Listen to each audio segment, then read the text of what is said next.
పంటలు బాగా పండాలి అంటే కేవలం విత్తనం, నీరు మాత్రమే కాదు, కానీ అందుకు ముఖ్యంగా అవసరమయ్యేది పోషక యాజమాన్యం. ముఖ్యంగా పంటకు అవసరమైన పోషకాలు రెండు రకాలు: ప్రధాన పోషకాలు, సూక్ష్మ పోషకాలు. ప్రధాన పోషకాలు అనగా నత్రజని, భాస్వరం, పొటాష్. సూక్ష్మ పోషకాలు అనగా జింక్, ఇనుము, బోరాన్ మొదలగునవి. రైతులు మంచి దిగుబడులను పొందాలంటే మంచి పోషక యాజమాన్యం అవసరం.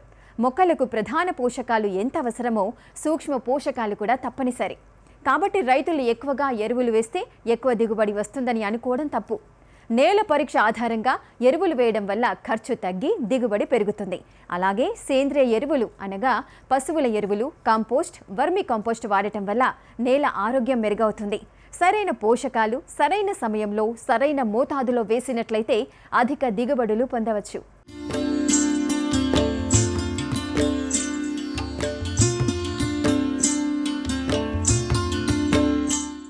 మన పంట విజయానికి, దిగుబడికి, పెరుగుదలకు, నేల ఆరోగ్యానికి ఎంతో ముఖ్యమైనది పోషక యాజమాన్యం.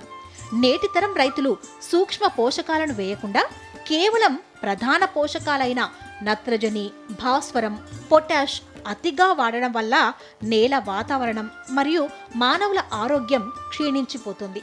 ప్రధాన పోషకాలు ఎక్కువగా వేయడం ద్వారా భూమిలో ఉన్న సూక్ష్మ పోషకాలపై తీవ్ర ప్రభావం చూపి నేలలో ఉండే సహజ ఎరువులను క్షీణింపచేస్తున్నాయి. నేల ఆరోగ్యాన్ని కాపాడుకొనుటకు నత్రజని 3 దఫాలలో, భాస్వరంను మొదటి దుక్కిలో మరియు పొటాష్ను 2 దఫాలుగా వేయడం ఉత్తమం.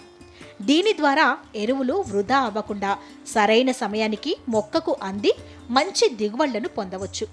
రసాయన ఎరువులే కాకుండా సేంద్రియ ఎరువులు, జీవన ఎరువులు వాడడం ద్వారా నేల స్వభావాన్ని, ఆరోగ్యాన్ని మెరుగుపరిచి పంట నాణ్యతను కూడా పెంచవచ్చు.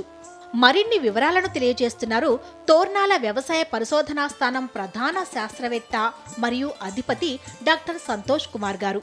పంట పెరుగుదలకు అత్యవసరమైన పోషకాల 17 పోషకాలు అవసరమైతే దాంట్లో రైతులు కేవలం నత్రజని, ఫాస్ఫరస్, పొటాషియం కేవలం వీటిని మాత్రమే వేస్తూ మిగతా సూక్ష్మ పోషకాలైనటువంటి zinc, copper, calcium, magnesium, sulphur వీటికి ప్రాముఖ్యత ఇవ్వడం లేదు. సో అంటే దీంట్లో మనకేంటంటే ముఖ్యంగా నత్రజని ఎరువుల విషయానికి వచ్చినట్లయితే, నత్రజని ఎరువుల విషయంలో అయితే ముఖ్యంగా యూరియా విషయానికి వచ్చినట్లయితే చాలా అంటే వేయాల్సిన యూరియా మోతాదు కంటే కూడా దాదాపు 2-3 వాడడం ద్వారా ఒకటి నేల మరియు వాతావరణము మరియు దీంతోపాటు పశువుల ఆరోగ్యం కావచ్చు, మనుషుల ఆరోగ్యం కావచ్చు, దీనిపైన తీవ్ర దుష్పరిణామాలు సంభవిస్తున్నాయి. ఎరువుల యాజమాన్యంలో ముఖ్యంగా నత్రజని ఎరువుల విషయానికి వచ్చినట్లయితే, నత్రజని ఎరువులు సాధారణంగా మనం భూమిలో అప్లై చేసిన తర్వాత చాలా కొద్ది కాలం మాత్రమే మొక్కకు అందుబాటులో ఉంటాయి. అంటే మనం వేస్తున్నటువంటి ఎరువుల్లో కేవలం 30% మాత్రమే మొక్క పెరుగుదలకు ఉపయోగపడినట్లయితే మిగతా 65% వరకు దాదాపు ఇది భూమిలో కలిసిపోవడం కావచ్చు, లేదంటే వాతావరణంలోకి ఆవిరి రూపంలో చేరడం కావచ్చు. వీటి ద్వారా తీవ్రమైనటువంటి పరిణామాలు వాతావరణ హానిని కలుగజేస్తున్నాయి. సో దీంట్లో అంటే మనం రైతన్నలు ముందుగా తెలుసుకోవాల్సింది, ఎప్పుడైతే మీరు నత్రజని ఎరువును వేసేటప్పుడు ఒకేసారిగా వేయకుండా దాన్ని దఫాలుగా వేసుకోవడం. అంటే ఇప్పుడు మనము ఒక 150 కిలోగ్రాముల నత్రజని ఎరువులు వేయాలనుకున్నప్పుడు వాటిని 2 లేదా 3 భాగాలుగా, అంటే 50 కేజీలను విత్తనం వేసుకునేటప్పుడు ఇంకో 50 కేజీలు కీలక దశలలో, మరొక 50 కేజీలు పుష్పించే దశలలో ఈ విధంగా వేసుకోవడం ద్వారా ఎరువుల యాజమాన్యాన్ని సమర్థవంతంగా చేపట్టేందుకు అవకాశం ఉంటుంది. అంటే ఈ నత్రజని ఎరువులను కూడా ముఖ్యంగా DAP, కాంప్లెక్స్ వీటిని పైపాటుగా వేయడాన్ని రైతన్నలు పూర్తిగా మర్చిపోవాలి. ఎందుకంటే మనకు కేవలం ఈ కాంప్లెక్స్లలో ఉన్నటువంటి ఫాస్ఫరస్ మనకు పైపాటుగా వేయడం ద్వారా మొక్కకు అందుబాటులోకి రాకపోవడంతో పాటు ఇది భూమిలో ఉన్నటువంటి జింక్ తదితరమైనటువంటి సూక్ష్మ పోషకాలపైన వ్యతిరేక ప్రభావాన్ని కలుగజేస్తుంది. కాబట్టి వీటిని అరికట్టేందుకు ఫాస్ఫరస్ను పైపాటుగా వేసేటువంటి కాంప్లెక్స్ ఎరువులను పైపాటుగా వేయడము, ఇలాంటి పద్ధతులను మానుకోవాలి. ముఖ్యంగా ఫాస్ఫరస్ ఎరువుల విషయానికి వచ్చినట్లయితే, ఫాస్ఫరస్ ఎరువులు ముఖ్యంగా మొక్కకు వేరు పెరుగుదలలో ఉపయోగపడుతుంది. కాబట్టి ఈ వేరు పెరుగుదల మొక్క యొక్క తొలి దశల్లో మాత్రమే ఫాస్ఫరస్ యొక్క వినియోగం అధికంగా ఉంటుంది. మీరు ఫాస్ఫరస్ను మనము విత్తనం వేసుకున్నప్పుడు వేసుకోవడం ద్వారా కావలసినటువంటి ఫాస్ఫరస్ను మొక్కకు అందించిన వాళ్ళం అవుతాం. దాంతోపాటు ఎప్పుడైతే మీరు 1919 అంటే 19, 19, 19, 20, 20, 20 ఇటువంటి కాంప్లెక్స్ కావచ్చు, లేకపోతే DAP వీటిని మాత్రం పైపాటుగా వేయవద్దని చెప్పి రైతన్నలకు శాస్త్రవేత్తలుగా మా మనవి. దీంట్లో ముఖ్యంగా ఈ పాస్పరస్ ఎప్పుడైతే భూమిలోకి వేసిన తర్వాత అది మట్టి రేణువులకు అత్తుకొని ఉండడం ద్వారా మొక్కకి అందుబాటులోకి రావడానికి చాలా సమయం పడుతుంది. అంటే మనకు పాస్పరస్ అనేది భూమిలో వేసిన తర్వాత నెమ్మదిగా విడుదలవుతుంది. సో నెమ్మదిగా విడుదలైన తర్వాత మొక్కకు తర్వాతి దశల్లో కూడా అందుబాటులోకి ఉంటుంది. అదేవిధంగా ఇప్పుడు మన అగ్రికల్చర్ వ్యవసాయ శాఖ కావచ్చు, లేకపోతే వ్యవసాయ విశ్వవిద్యాలయం కావచ్చు, పాస్పరస్ సొల్యుబలైజింగ్ బ్యాక్టీరియాను వేసుకోవాల్సిందిగా రైతులకు చాలాసార్లు ట్రైనింగ్ ప్రోగ్రామ్స్లో కావచ్చు, వీటిలో కావచ్చు చాలాసార్లు రైతులకు మనవి చేయడం జరిగింది.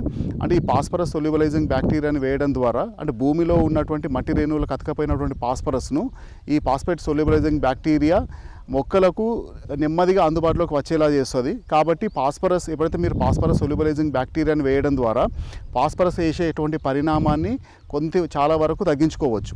ఎందుకంటే ఎక్కువ పాస్పరస్ భూమిలో ఎక్కువ పాస్పరస్ నిల్వల వలన ఈ జింక్ పైన వ్యతిరేక ప్రభావం చూపెట్టి ఒకవేళ భూమిలో జింక్ ఉన్నప్పటికీ కూడా మొక్కకు అందుబాటులోకి రాకుండా చేస్తుంది. కాబట్టి మనకు ఈ మధ్య చూసినట్లయితే వరి, పత్తి మరియు మొక్కజొన్న ఇటువంటి పంటల్లో చాలా వరకు జింక్ లోప లక్షణాలు కనిపిస్తున్నాయి.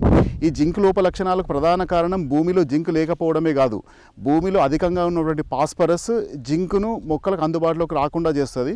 కాబట్టి ఈ పాస్పరస్ను మనము పైపాటుగా వేసేటువంటి కాంప్లెక్స్ ఎరువులను తగ్గించుకోవడం ద్వారా చాలా వరకు ఖర్చు తగ్గించుకోవడంతో పాటు మనం భూమిలో ఉన్నటువంటి పాస్పరస్ను చాలా సమర్థవంతంగా వినియోగించుకున్న వాళ్ళం అవుతాం. కాబట్టి రైతన్నలకు మా శాస్త్రవేత్తల మనం ఏంటంటే మీరు ఎప్పుడైనా సరే పాస్పరస్ మొక్కలకు అందుబాటులోకి రావాలంటే పాస్పేట్ సొల్యుబలైజింగ్ బ్యాక్టీరియాను ఖచ్చితంగా అప్లై చేయవలసిందిగా కోరుతున్నాం. అదేవిధంగా ఇక మిగతా పొటాషియం ఎరువుల విషయానికి వచ్చినట్లయితే ఈ పొటాషియం ఎరువును కూడా చాలామంది ఏం చేస్తున్నారంటే ఆర్గానిక్ పొటాష్ అని చెప్పి ఇలాంటి మార్కెట్లో చాలా వరకు లభిస్తున్నాయి. ఇవి కాకుండా అంటే ఆర్గానిక్ పొటాష్లో ఏంటంటే దాదాపు వరకు పొటాష్ కంటెంట్ అంటే పొటాష్ యొక్క మోతాదు తక్కువ ఉంటుంది. కాబట్టి మ్యూరేట్ ఆఫ్ పొటాష్ ఎరుపు రంగులో ఉండేటువంటి పొటాష్ను మనకు 100 కేజీల పొటాష్లో దాదాపు 60 కేజీల పొటాష్ 100 కేజీల ఎరువులో 60 కేజీల పొటాష్ మొక్కకు అందుబాటులోకి వస్తుంది. కాబట్టి మీరు పొటాష్ వేసేటప్పుడు మ్యూరేట్ ఆఫ్ పొటాష్ అంటే ఎరుపు రంగులో ఉన్నటువంటి పొటాష్ను వేయడం ద్వారా మన పొటాష్ను ఎక్కువ మోతాదులో మొక్కలకు అందించిన వాళ్ళం అవుతాం. ఈ పొటాషియం ఎరువులను వేసేటప్పుడు కూడా మొదటి దశలో అంటే మనం విత్తనం వేసుకున్నప్పుడు సగభాగాన్ని వేసుకొని మిగతా సగభాగాన్ని మొక్కలు పుష్పించే దశకు వచ్చినప్పుడు అంటే ఫ్లవరింగ్ స్టేజ్లో మిగతా సగభాగాన్ని వేసుకోవడం ద్వారా మొక్కలకు సమర్థవంతంగా పొటాషియం అందించిన వాళ్ళం అవుతాం. రైతులు చేసేటువంటి ముఖ్యమైనటువంటి లోపాలు కూడా ఏంటంటే కేవలం స్థూల పోషకాలు అంటే నత్రజని, పాస్ఫరస్, పొటాషియం వీటిపైనే దృష్టి పెట్టి సూక్ష్మ పోషకాలు అయినటువంటి మిగతా పోషకాలను చాలా వరకు మనం అంటే నిర్లక్ష్యం చేస్తున్నాం. ఇంతకుముందు ఉన్నటువంటి పాత పద్ధతుల్లో మనము పశువుల ఎరువు కావచ్చు, లేకపోతే వెర్మి కంపోస్ట్ కావచ్చు వీటిని విరివిగా వాడేవాళ్ళం. కాబట్టి మనము సూక్ష్మ పోషకాలు వేయకపోయినప్పటికీ కూడా మొక్కకు భూమిలో ఉన్నటువంటి సూక్ష్మ పోషకాలు అందుబాటులో ఉండేవి. ఎందుకంటే మనం వేస్తున్నటువంటి ఫామ్ యార్డ్ వాన్యూర్ కావచ్చు, వెర్మి కంపోస్ట్ కావచ్చు వీటిలో ఉన్నటువంటి సూక్ష్మ పోషకాల ద్వారా మొక్కల పెరుగుదలకు ఉపయోగపడేది. కానీ ఎప్పుడైతే మనం ఈ పశువుల ఎరువు వెర్మి కంపోస్ట్ వేయడం తగ్గించినామో కాబట్టి భూమిలో సూక్ష్మ పోషకాల లక్షణాలు ఎక్కువగా కనిపిస్తున్నాయి బయటకు.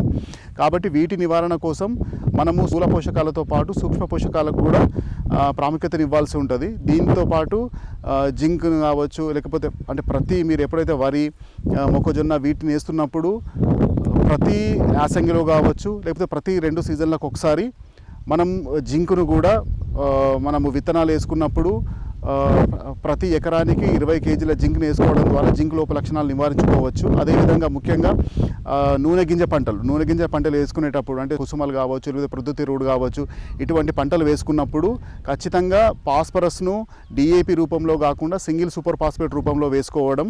అదేవిధంగా మనము జిప్సమ్ మార్కెట్లో అందుబాటులో ఉంటుంది కాబట్టి జిప్సమ్ను వేసుకోవడం ద్వారా చాలా వరకు సల్ఫర్ పోషక లోపాలను చాలా వరకు నివారించుకోవచ్చు.